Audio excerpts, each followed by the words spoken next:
Olá, tudo bem com você? Vamos continuar hoje a falar sobre concordância, mas hoje sobre concordância verbal.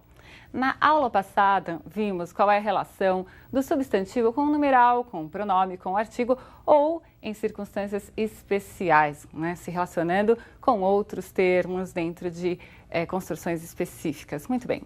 Em relação à concordância verbal, nós vamos começar pela regra geral. Se é concordância verbal, vamos falar da concordância do verbo com o sujeito. Então, vamos à regra geral, observe, fique atento, depois a todos os outros casos especiais também. O verbo concorda com o sujeito em número e pessoa. Então, é claro, se você tem um sujeito simples, singular, o verbo vai estar concordando com esse sujeito no singular. Um sujeito simples no plural, o verbo vai estar concordando com esse sujeito no plural. Você não vai dizer, hoje nós vai à festa. É claro que esporadicamente ouvem-se construções desse tipo, mas você deve cuidar, observar, para que nem na linguagem falada esses equívocos ocorram. Nada de nós vai, hein? Vamos lá. É importante que você comece a observar que há relação entre o verbo e o sujeito, e nós vamos falar agora do sujeito composto. Sujeito simples, eu sei que você não erra. Vamos ver em relação ao sujeito composto.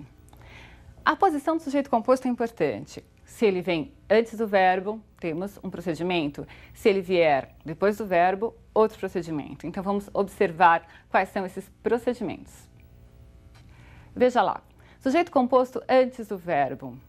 O pai e o filho amavam esportes. O verbo deverá necessariamente ficar no plural.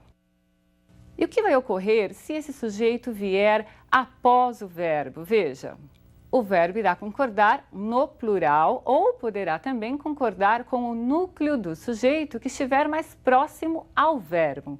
Veja, amava esportes, o pai e o filho.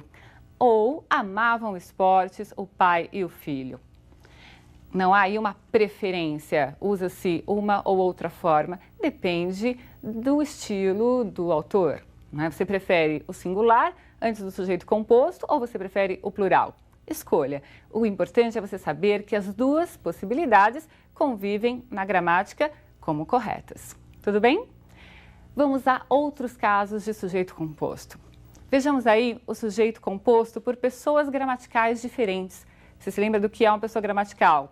Primeira pessoa, quem fala, eu e nós. Segunda pessoa, com quem se fala, tu e vós. E terceira pessoa, de quem se fala? Então, nós temos lá o ele, ela, eles ou elas.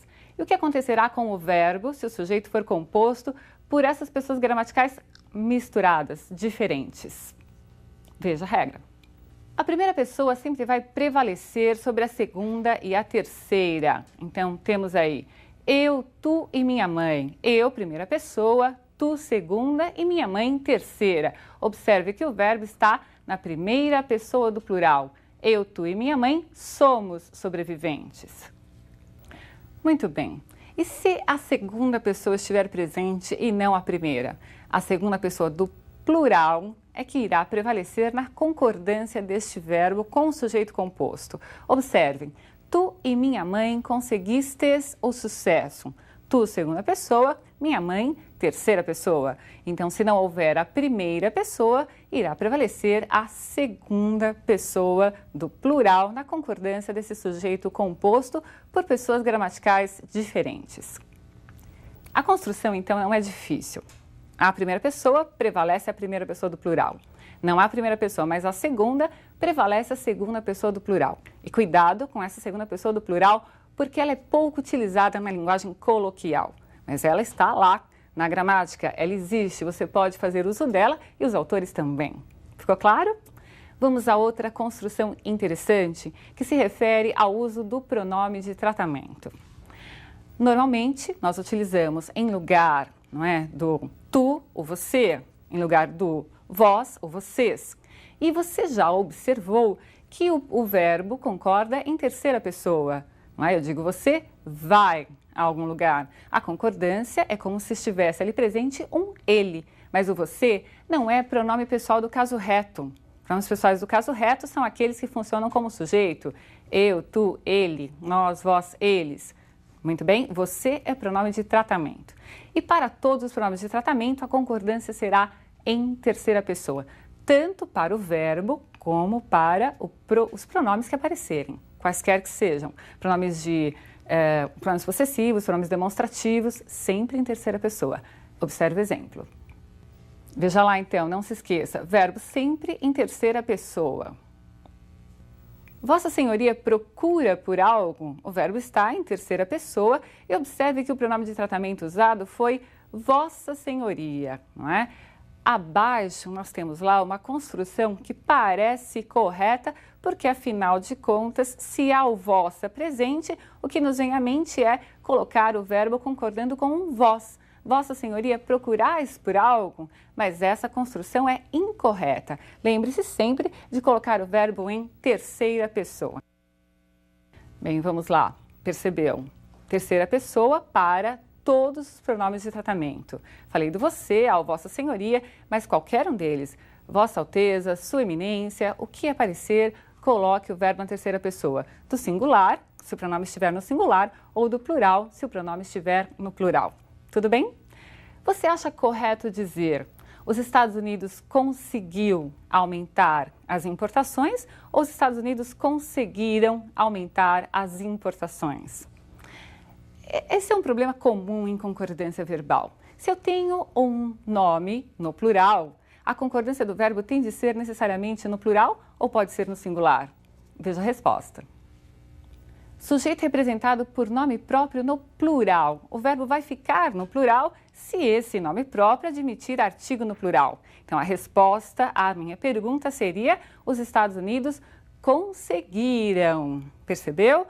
O verbo foi para o plural concordando com esse artigo presente.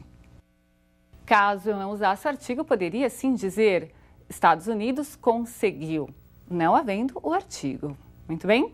Eu digo, Amazonas é um grande rio, não é? E se eu colocar um artigo, o artigo será colocado no singular, o Amazonas.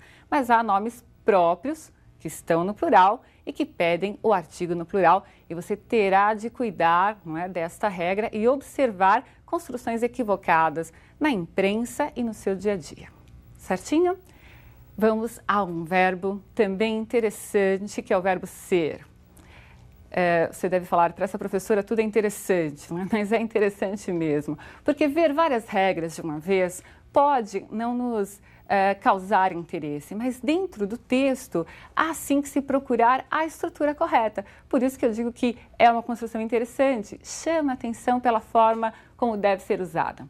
Já falamos do verbo ser como um verbo impessoal. Falamos que ele foge à regra dos impessoais, que é ficar na terceira pessoa do singular. O verbo ser foge da regra, porque mesmo quando não há sujeito, ele concorda com uma indicação numérica. Por exemplo, são 3 horas da tarde. Eu não devo dizer é 3 horas da tarde. Até aí você se lembra. Ocorre que o verbo ser, ainda nessa sua característica de ser diferente, pode concordar quando houver sujeito com o sujeito ou com o predicativo do sujeito. E nós vamos ver uma sequência de regras que explicam, não é? Quando ele vai preferir concordar com o sujeito ou quando ele, verbo ser, irá preferir concordar com o predicativo. Veja. Se o sujeito for representado por um dos pronomes tudo, isto, isso, aquilo, e o predicativo estiver no plural, o verbo ser irá concordar preferencialmente com o predicativo plural. Então, nós temos aí tudo eram recordações, isto são alegrias. Se você vir em algum lugar uma construção assim, tudo é recordações, não a considere errada, porque também é permitida essa construção no singular pelos gramáticos. Há uma preferência pelo plural, mas também se permite a construção no singular. Vamos continuar então com essas regras do verbo ser. Observe que ele é peculiar. Concorda com o sujeito ou com o predicativo, dependendo da vontade dele. Nós já vimos que sujeito representado por aqueles pronomes, o verbo normalmente concorda com o predicativo plural ou, segundo alguns gramáticos, ficaria até no singular concordando com o sujeito. Veja as outras construções. Sujeito representado por substantivo comum no singular e predicativo no plural, ou vice-versa. O que o verbo ser quer é concordar com esse elemento que represente o plural, seja ele o sujeito ou o predicativo. Os dois exemplos para que isso fique bem claro para você. O mundo são ilusões. Observe que o verbo não concordou com o sujeito singular, mas concordou com o predicativo plural. Abaixo, uns trapos eram aquela fantasia. Agora o verbo ser concordou com o sujeito, mas porque o sujeito agora está no plural. Veja, o verbo ser optou. Ele quer concordar com o plural, esteja esse plural no sujeito ou no predicativo. Observe como ele foge à regra. Qual é a regra? Concordar com o sujeito. Ele concorda com a palavra que representa o plural. E ele também vai fazer outras escolhas, tem outras preferências. Observe. Veja, o verbo ser concorda sempre com o pronome pessoal do caso reto. Já falamos quais são. O eu, tu, ele, nós, vós ou eles. Esteja esse pronome no sujeito ou no predicativo. A professora sou eu. Não se pode dizer nem escrever a professora é eu, concordando com professora, mas sim com o pronome reto. Veja abaixo, eu sou a professora. Agora o eu é o sujeito e a professora é o predicativo, mas o verbo concordou com o pronome reto, no primeiro e no segundo caso. Vamos lá? Você está entendendo? Ele escolhe, né? Ele escolheu concordar com o pronome reto. É uma característica dele. Ele escolheu concordar com o nome que indique plural. É uma característica dele. Vamos usar outra característica do verbo ser.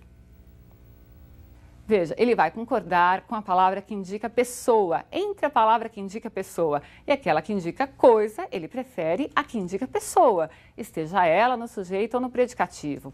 Francisco foi só alegrias em minha vida. Os momentos de alegria foi Francisco. Veja, quando Francisco foi sujeito, o verbo concordou com esse sujeito. Quando Francisco virou predicativo, o verbo concordou com esse predicativo. Percebeu então a particularidade do verbo ser? Ele irá escolher. Tudo bem?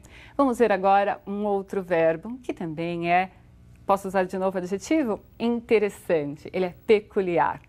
Porque quando ele estiver formando construções frásicas, locuções verbais, ele poderá excepcionalmente, não é, estar no plural como auxiliar ou deixar o seu verbo principal ir para o plural. Isso foge da regra das locuções verbais. Em regra, quando há uma locução verbal, por exemplo, os alunos começam a estudar mais gramática. O verbo auxiliar, que é aquele que vem primeiro, não é? O verbo principal é o que eu escrevo por último. O auxiliar é o que vem antes deste verbo principal. A regra é o verbo principal concordar com o sujeito. Mas no caso do verbo parecer, vai haver outra possibilidade. Não só o verbo auxiliar será flexionado, mas também o verbo principal poderá ser. Veja. As pessoas parecem andar desatentas. Essa é a regra geral. O verbo auxiliar foi flexionado concordando com o sujeito. No segundo caso é que vem aquela exceção, digamos, é uma característica então do verbo parecer. As pessoas parecem andarem desatentas.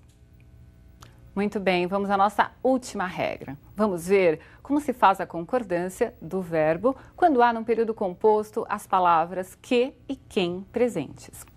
Observe que o que pode ser pronome relativo e o quem pode estar como um pronome indefinido ou relativo, mas a concordância indicada pelos gramáticos será diferente nos casos. Observe.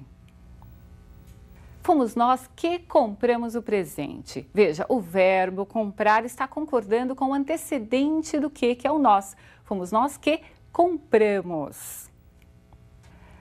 Se fosse a palavra quem funcionando aí como sujeito, nós teríamos duas construções possíveis. Há alguns gramáticos que preferem apenas a segunda, mas a primeira também é admitida.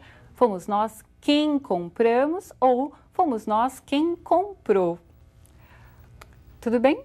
Então, essa concordância do fomos nós quem comprou é sim correta. E por alguns gramáticos, só ela é admitida. Mas no vestibular, considere as duas como adequadas. Um grande abraço para você e até a próxima aula.